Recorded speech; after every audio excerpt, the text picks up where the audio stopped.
Hey, how are you guys? Today I want to share with you a short video on ASIN analysis and the things you should confirm before making any purchasing decisions. Mistakes can get costly, so it's important to buy the right products. There are a lot of pitfalls when analyzing ASINs. I'm going to share with you a checklist of important things you should look for when ordering from your supplier or making an online arbitrage order. This is George, a remote Amazon wholesale seller who has sold millions of dollars worth of products in the US. I'm based in Sydney, Australia, and from here, I buy and sell thousands of products monthly. I operate 100% remotely, meaning online only. Till this day, I've actually not set foot in the US yet. So welcome to the Remote Seller channel, where we discuss tips and strategies on improving our performance as Amazon wholesale and online arbitrage sellers. So this is a checklist of all the features an ASIN must have in order for me to say, yes, I'm going to go ahead and buy this. I'm actually looking for reasons not to buy an ASIN. So if it ticks all these boxes, I'm going ahead and buying this ASIN. If it misses a few, I need to make a judgment call and decide what I should be doing. So the first thing, and probably the most important thing on our checklist is this the correct product, okay? Can you 100% confirm that the product that you're looking at, the ASIN that you're looking on Amazon, is indeed this same product that your supplier is offering you? If your supplier has a website, great. Go online, check the image, compare it to the product on Amazon. If it's the same one, good. If it's in a price list and there's only a description, you have to look at the description very carefully and make sure it's the correct product. Okay, so you don't want to buy a different size or a different color. You know, if the one on Amazon being offered is 64 ounces, you don't want to be stuck with the 16 ounces. It will probably be a loser. You probably won't make any profit. Make sure it's the same color or flavor, whatever type of product you're buying, because if you send buyers the wrong product, they're going to complain. It's going to hurt your Amazon account. Additionally, with the correct product, you also got to make sure it's not a 2-pack or a 6-pack or a 12-pack, okay? Obviously, a 12-pack or a 6-pack is going to cost a lot more than a single item. So make sure if it's a 2-pack or a 4-pack or whatever it is, make sure it's still profitable considering that the fact that you're going to be purchasing double or 6 times the amount to be able to sell the 2-pack or the 6-pack, okay? Next is the current profit. As of this moment, if you were to sell it right now, would this product be profitable? Okay, is there profit right now? Of course, historic buy box and pricing historically is very important. We're going to look at that later, but right off the bat, right now, is it profitable? Okay, next, Amazon. So we don't want to sell with Amazon on a listing, okay? In general, there are times where we can sell together with Amazon. They are kind of rare, but what you got to see is firstly, is Amazon selling the product right now, okay? If they're not selling the product right now, have they sold it in the past? Was there a long period of time where Amazon was selling it? Is Amazon selling it on and off? I mean, selling it 1 month, not selling it the next month, selling it 1 month, or any type of period of time where they're not on the buy box and not in stock? That could be an opportunity where you could sell in between Amazon. Next, if Amazon is selling the product and they have dominated the buy box or they're currently in stock at all times, is there an opportunity to actually drop the price below Amazon and win the buy box off of Amazon? Okay, there are times where you could drop the price to a certain point and actually beat Amazon and get the buy box from them. Okay, now that price where you actually beat Amazon, is that price still profitable for you? Very rare, but you never know. It could be something that that applies to you. After that, we want to look at the current BSR. Okay, is the BSR good right now? Okay, is it very high? Is it very low? If it's very high, there might be a reason. Maybe everyone is out of stock. So if the current BSR right now is very high and you actually have it you have it and you can send it off to Amazon very quickly, you might be able to take advantage of that and get all the sales, because once it comes back in stock, you're the one who's going to be selling the products. Okay. Next thing, after the BSR, we want to check the break even. We want to calculate what is your break even, okay? So let's say you source the product at $15. In order to get it to Amazon for your prepping and inbounding all the shipping fees, you need an extra $1, for example. So that's $16, okay? Where is your break even? So let's just say, for example, after all costs, Amazon FBA, referral fees and all that type of stuff, your break even's at $23. Okay, great. You got to calculate exactly what your break even is. You need to know how low the price can drop before it actually becomes a loser, before a profit becomes a loss. You need to know that exact dollar amount. So Using the break even, then we want to see the historic price. Okay, so we're going to go to the keeper chart. We're going to check the buy box historically. Okay, over the last year, for example, where has the buy box gone? Has it gone up? Has it gone down? And we want to draw a line, a mental line on the break even that we calculated just earlier. So let's say our break even is $23, using the example I used earlier. Our break even is $23. If the price has been $30 forever, you can comfortably say that this product has profit. You won't have an issue. There's a nice cushion of safety, and you won't, very, very rare instance where you actually, where this ASIN actually becomes a loser, okay? But if it dips below the your break-even point very, very often, it could be, a bad sign. If it's constantly below your break-even, then it could actually be an issue. You probably won't make any money. You'll probably be losing money selling this ASIN, okay? If it dips just a few times, you got to understand why is it. Maybe every time it dips, it's because it's an FBM seller and you can actually beat them as an FBA seller. You got to look at these things and make a call with that, okay? After that, we want to look at the historic BSR, okay? We want to check out the BSR and see historically what has the BSR done, okay? Is it going up? Is it trending up? Is it trending down?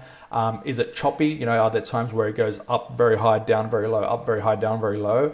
Are there other times where it's very stable and in between a certain amount? If it jumps from 20,000 to 100,000 for a 3-4 month period, and then all of a sudden it's between 20,000 and 25,000 for another 6 months, you got to look at and determine why is it going to these levels? Is it because people are out of stock? Is it because Amazon's jumping on? Is it because, there are various reasons.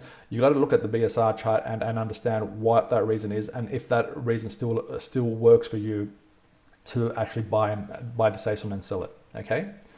After that, we want to check out the competitive sellers. So who is a competitive seller? Realistically speaking, a competitive seller is someone that's priced between 1% and 3% of the buy box. So let's assume that the buy box is $30. Okay, great. What's 1% of $30? That's 30 cents. Okay, so 1% and 3%, that's 30 cents and 90 cents. So $30.30 to $30.90.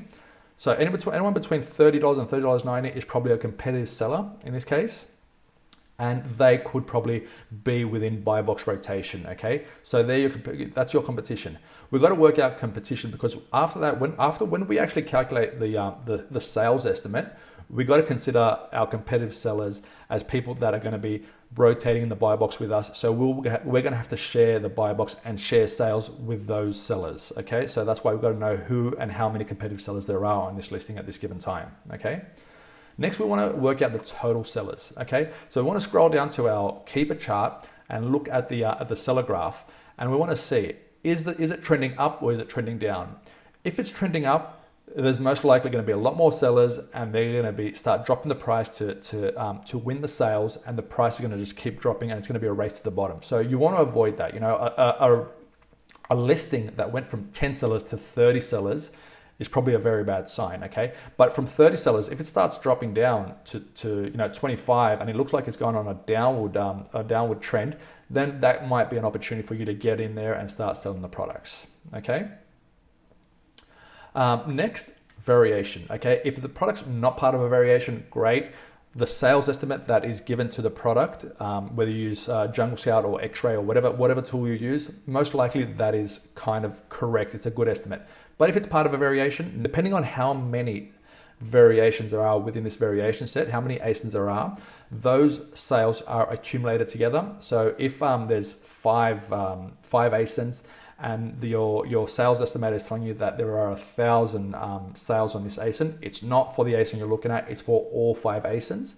So you got to understand which ASIN sells how many. I have a video on the subject right here. Go ahead and check that out. And it's also going to be in the description below.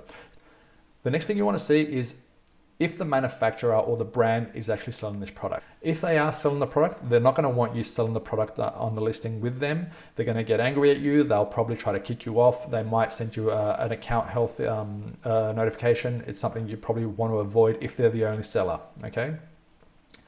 Next, if the product's Hazmat. So go to Amazon Hazmat Checker. This is the link right here. I'm going to post it in the comments below. check and see if the product's hazmat. There are some tools that actually detect hazmat products, but they're not all very accurate. Your best bet is to go to Hazmat Checker on Seller Central and check it there. Now, hazmat is not a deal breaker. If a product is dangerous goods, it's not a deal breaker. I would still sell some of them, but you just got to know that there's going to be some extra inbound costs, and there's a storage limit, so you can't send as many as you want. So for me personally, I tend to only reserve the hazmat storage for products that have a very high ROI, very good profit. You know, so I don't want to send stuff in there that only make 5% profit, because you know I'm limited to how many I can send in. Plus the fact that there's extra costs in sending products that are hazmat to Amazon. Next, you want to see if there's a potential IP complaint on this item. So if there's a chance a brand might file an IP complaint against your account, your Amazon account, you probably want to avoid that. You know, there's tools like IP Alert and other ones that detect if there could be an issue with this ASIN. You could also go to websites that have large lists of all the brands that are restricted on Amazon that complain, and a reason for the complaints. I'll post another one. I'll post one in the description below. But yeah, you generally want to avoid brands that file like IP complaints very often. Okay. Next, and probably again one of the most important parts is the total profit enough for you? So considering basically the sales velocity and the dollar profit amount, is it worth you purchasing? Me personally, I want to probably make around at least $200 to $300 per ASIN that I sell per month. So that way I know that if I'm selling 100 ASINs, then I know that I will make $30,000 in profit that month at least. So I want to at least get $200 worth of profit every month for it to be worth it. And you got to calculate the sales velocity correctly. So you got to consider the sales estimate. Then you got to see if it's part of a variation, you got to multiply that by the percentage of reviews the ASIN actually gets, and then you got to divide that by the competitive sellers. Okay, that's probably your best estimate onto how many ASINs a product, how many units an ASIN might sell. It's important to note that a little extra work up front can help save you a lot of time and headaches in the future. If you have your own methods, please post them in a comment below. I'd love to hear them. I'll be posting videos on this channel to help Amazon wholesale and online arbitrage sellers succeed. Like and subscribe to support the channel. Click on the notification bell so you don't miss out on any future videos. See you guys next time. Bye.